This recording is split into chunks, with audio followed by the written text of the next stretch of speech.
सदियों पुराने सबूत यही इशारा करते हैं कि इंसान जब से पृथ्वी पर आया है तभी से धर्म में उसकी आस्था है। लेकिन क्या ईश्वर की पूजा हमारे ब्रह्मांड की दूसरी दुनियाओं में होती है?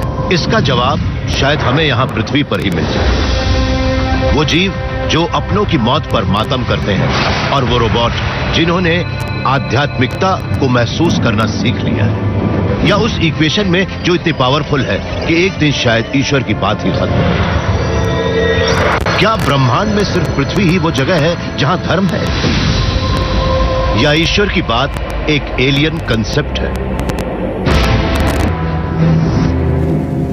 हजारों साल से इंसान आसमान को देखकर ईश्वर को देखने की बात सोचता था, लेकिन अब हम ये भी सोचने लगे हैं कि वहां पर और कौन कौन से जीव हो सकते हैं। हो सकता है कि हमें लाइट के जो पॉइंट दिखते हैं उनमें से किसी में एक और एडवांस सिविलाइजेशन हो। जब एलियन अपने आसमान को देखते हैं तब वो क्या सोचते हैं? शायद वो भी अपने से ज्यादा शक्तिशाली की पूजा करते हो हमारी तरह। क्या ईश्वर का कंसेप्ट सचमुच यूनिवर्सल है?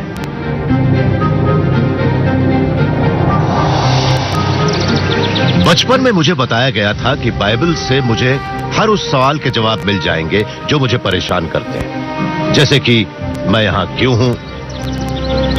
मैं अक्सर यही सोचता था कि क्या मैं अकेला ही इन चीजों को देख रहा हूं? अगर ब्रह्मांड में कहीं पर एलियन हुए तो क्या वो भी इन सवालों के जवाब के लिए ईश्वर से ही दुआ करते होंगे? क्या सभी जीव इसी सवाल के साथ पैदा होते हैं? क्यों क्यों क्यों? डेव कलमैन बॉस्टन यूनिवर्सिटी की चाइल्ड कॉग्निशन लैब में एक मशहूर चाइल्ड साइकोलॉजिस्ट है। उनके पास भी ऐसे क्लाइंट आते हैं जो अपने सवालों का जवाब चाहते हैं। हर माँ बाप यही कहेगा कि 3 से 4 साल की उम्र के बच्चे उनसे तरह तरह के क्यों वाले सवाल पूछते हैं। हमारे कान क्यों हैं? शुकर कीचड़ में क्यों लौटता है? सबकी जबान पर होता है क्यों क्यों क्यों क्यों। ये बताइए, नंबर कभी खत्म क्यों नहीं होते? कुछ सवाल तो सिर्फ बातचीत शुरू करने के लिए पूछे जाते हैं, मगर कुछ सवाल ऐसे भी होते हैं जिनका जवाब बच्चे सचमुच जानना चाहते हैं। हमारी दिलचस्पी ये जानने में थी कि बच्चे उन बातों के बारे में खुद क्या सोचते हैं और वो किस तरह के एक्सप्लेनेशन से खुश हो जाते हैं। बाइबल के साथ साथ सारे धर्मों के लेख यही कहते हैं कि एक डिवाइन माइंड ने हमारे आसपास ये सारी चीजें एक खास मकसद से बनाई हैं। डेव की स्टडी के अनुसार क्या हमारा दिमाग सचमुच उनके बारे में उसी तरह से सोचता है? हे डैनियल, तैयार हो? बढ़िया। उस देश में हर जगह पर ऐसे नुकीले पत्थर थे, ऐसे पत्थर जिनका ऊपरी हिस्सा नुकीला था। तुम्हें मालूम है कि वो पत्थर नुकीले क्यों थे? एक इंसान को लगा कि शायद वो एक दूसरे के ऊपर काफी लंबे समय तक पड़े रहे थे। दूसरे को लगा कि वो नुकीले इसलिए हैं कि वहाँ रहने वाले जीव जरूरत पड़ने पर अपना शरीर खुजा सकें। तुम्हें किसकी बात ज्यादा सही लगती है? खुजाने वाली बात ज्यादा सही है। अच्छा, वो खुजाने के लिए थे। नुकीले पत्थर। ओके। गैब्रियल को लगा कि वो पत्थर नुकीले इसलिए थे कि जीव अपने शरीर के उन अंगों को खुजा सकें जहां वो ऐसे नहीं खुजा सकते थे। डेव ने इस तरह के सवाल हर उम्र के बच्चों से पूछे और उनमें से ज्यादातर का जवाब ऐसा ही पर्पस बेस्ड था। एक जगह पर कुछ तालाब थे जिनका पानी बहता नहीं था। एक इंसान को लगा कि इसकी वजह ये है कि वहाँ रहने वाले जीव उसमें नहा सकें और उन्हें पानी में बहने का खतरा नहीं हो। दूसरे को लगा ऐसा इसलिए है कि उसमें बहता हुआ पानी आ ही नहीं रहा था। कौन सही था? जीवों के नहाने वाली बात। ताकि वो बहे नहीं। ठीक है। हमने अभी तक यही देखा है कि 4 साल से लेकर 7 या 8 साल तक के बच्चे इस तरह की कुदरती घटनाओं के बारे में पर्पस बेस्ड एक्सप्लेनेशन ही देते हैं। उनके अंदर ठीक वही बात नजर आती है जो दुनिया भर के धर्मों में भी दिखाई देती है। वो ये कि एक खास मकसद है। हर चीज किसी न किसी खास मकसद से है, किसी इंटेंशनल एजेंट मकसद से। हमें कभी बताया गया था कि कुदरत काम कैसे करती है। हम जानते हैं कि पत्थर इसलिए नुकीले नहीं होते कि जीव उनके ऊपर अपना शरीर खुजा सके। वो तो जियोलॉजिकल साइकिल की वजह से नुकीले बन जाते हैं। इससे हमारा पर्पस बेस्ड एक्सप्लेनेशन तो किसी काम का नहीं रहता। लेकिन क्या हमारे दिमाग का एक हिस्सा अभी भी उसके बारे में सोचता है? पता लगाने के लिए डेव ने नुकीले पत्थरों वाला वही टेस्ट बड़ों पर भी किया। कुछ मामलों में हमने ऐसे लोगों को भी बुलाया था जो काफी साइंटिफिकली एजुकेटेड वयस्क थे। उन्हें ऐसी कुदरती घटनाओं से जुड़े पर्पस बेस्ड एक्सप्लेनेशन से सख्त चिढ़ भी थी और हमने उनसे कहा कि वो पर्पस बेस्ड एक्सप्लेनेशन की एक सीरीज को बहुत तेजी से देखें और अपने गट रिएक्शनों पर जल्दी से रिस्पॉन्ड करें। डेव ने देखा कि बात जब टाइम की आई तब ज्यादातर वयस्कों ने पर्पस बेस्ड एक्सप्लेनेशन को ही चुना। इंसान जब किसी खास मकसद के बारे में सोचता है और इंटेंशनली डिजाइन या इंटेंशनली हुई चीजों के बारे में सोचता है तब वो उसे बहुत आसानी से समझ लेता है और हम इन धर्मों के अप्रोच में जो भी एक्सप्लेनेशन देखते हैं वो काफी हद तक इंसान की बुद्धि के कोर एस्पेक्ट को दिखाते हैं। बहुत से वयस्क जानबूझकर क्रिएशनिस्ट एक्सप्लेनेशंस को नहीं मानते, मगर हमारे दिल में ये बात तो रहती ही है कि हर चीज एक खास मकसद से ही बनाई गई है। अगर इंटेलिजेंट एलियन होंगे तो क्या उनके इंस्टिंक्ट भी हमारे जैसे ही होंगे? क्या वो भी हर जगह दैवी शक्तियों को अपना काम करते देख रहे होंगे? अगर उनके पास भी इंसानों जैसा एक एवोल्यूशनरी पाथवे होगा और उनके पास भी हमारे जैसा ही एक कल्चरल कॉन्टेक्स्ट होगा तो वो भी जरूर पर्पस बेस्ड एक्सप्लेनेशन देते होंगे और शायद रिलीजियस एक्सप्लेनेशन भी देते होंगे। क्या एलियन भी ईश्वर पर विश्वास करते हैं?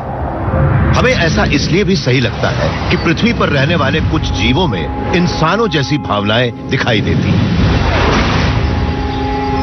जोशुआ प्लॉटनिक उत्तरी थाईलैंड में एक कंपैरेटिव साइकोलॉजिस्ट है। वो इस दूर दराज के जंगल में एक नॉन ह्यूमन जीव के दिमाग का अंदाजा लगाने आए हैं। यहाँ एक रिसर्च सेंटर बनाया गया है जहाँ रहने वाले 26 हाथियों पर हम रिसर्च करके उनकी बुद्धि का अंदाजा लगा रहे हैं। जोशुआ का research group think elephants international हाथियों की साइकोलॉजी के बारे में बहुत सी नई बातें पता लगा रहा है। मैं तो यही कहूंगा कि जीवों की सल्तनत में इनसे ज्यादा समझदार जीव कोई और नहीं है। हम हाथियों की बुद्धि के बारे में जितना जानते हैं, हमें व्यवहार और बुद्धि के विकास के बारे में उतनी ही ज्यादा जानकारी मिलती जाती है। जोशुआ ये पता लगाना चाहते हैं कि क्या हमारी और हाथियों की बुद्धि के बीच कुछ समानता भी है। बस इनकी दिलचस्पी सबसे ज्यादा उस काम में है जो हम इंसान रोजाना करते हैं, अपने आप को आईने में देखने का काम।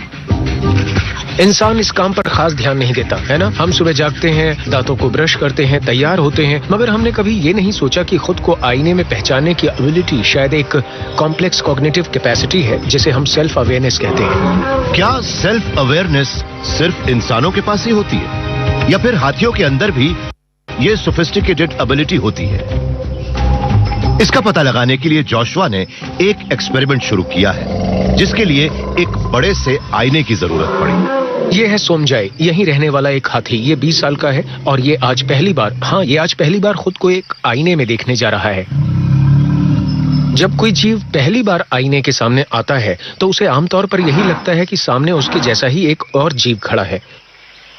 फिर वो आईने को छूने की कोशिश भी कर सकता है। वो उसके पीछे जाकर देखता है, उसे ऊपर और नीचे से देखता है। दुनिया के बहुत से जीव तो अपनों को पूरी तरह से नजरअंदाज ही कर देते हैं, मगर कुछ को लगता है कि सामने उसका ही कोई भाई बंधु खड़ा है और उसे घूर रहा है। मगर समझाए ने जो किया वो वाकई बड़ी हैरानी की बात थी। उस हाथी ने भी आईने के सामने वही करना शुरू किया जो आमतौर पर हम इंसान करते हैं। वो अपना पैर उठाकर देखते हैं, अपने मुंह के अंदर देखते हैं, अपनी सूंड मुंह के अंदर डालकर देखते हैं और आईने का इस्तेमाल अपना जायजा लेने के लिए करते हैं। जोशुआ ने जिन हाथियों पर एक टेस्ट किया था उनमें से कुछ का व्यवहार तो समझाए जैसा ही था। वो भी आईने में खुद का जायजा ले रहे थे और अपने शरीर के अंगों को देख रहे थे, एक ऐसा काम जो ऐसे नहीं कर सकते। उनकी इस हरकत से साफ पता लगता है कि वो भी सेल्फ अवेयर होते हैं। वो खुद को दूसरे हाथियों से अलग समझते हैं। जोशुआ के मुताबिक ये एक ऐसी एबिलिटी है जिसे थियरी ऑफ माइंड कहते हैं। ये एक ऐसा टर्म है जिसका इस्तेमाल साइकोलॉजिस्ट दूसरों के नजरिए से दुनिया देखने की बात को एक्सप्लेन करने के लिए करते हैं। वो मानते हैं कि यह हमारे आध्यात्मिक बर्ताव का बेसिक इंग्रेडिएंट है, क्योंकि ईश्वर के दिमाग को समझने के लिए थियरी ऑफ माइंड बहुत जरूरी है। क्या हाथियों के पास भी वो मेंटल टूल है जिससे आध्यात्मिकता को समझा जा सकता है? जोशुआ ने इसका पता लगाने का भी एक तरीका ढूंढ लिया है। इस टेस्ट से यह पता लगाया जा सकता है कि क्या हाथी दूसरे हाथियों के दिमाग को समझ सकते हैं। इस हरी टेबल पर हाथियों की पसंद के स्नैक्स के 2 बोल रखे। एक रस्सी उस टेबल के बीच से होकर गुजर रही है। उससे एक तरह का पुली सिस्टम बनाया गया है। अगर उसके एक छोर को पकड़कर एक हाथी खींचता है तो पूरी रस्सी बाहर आ जाएगी और टेबल हिलेगी भी नहीं। हाथी को यह सीखना पड़ेगा कि रस्सी खींचने के पहले उसे अपने साथी का इंतजार करना है। जब साथी भी आ गया तब दोनों ने साथ मिलकर रस्सी खींची और दोनों को वो खाने की चीज मिल गई।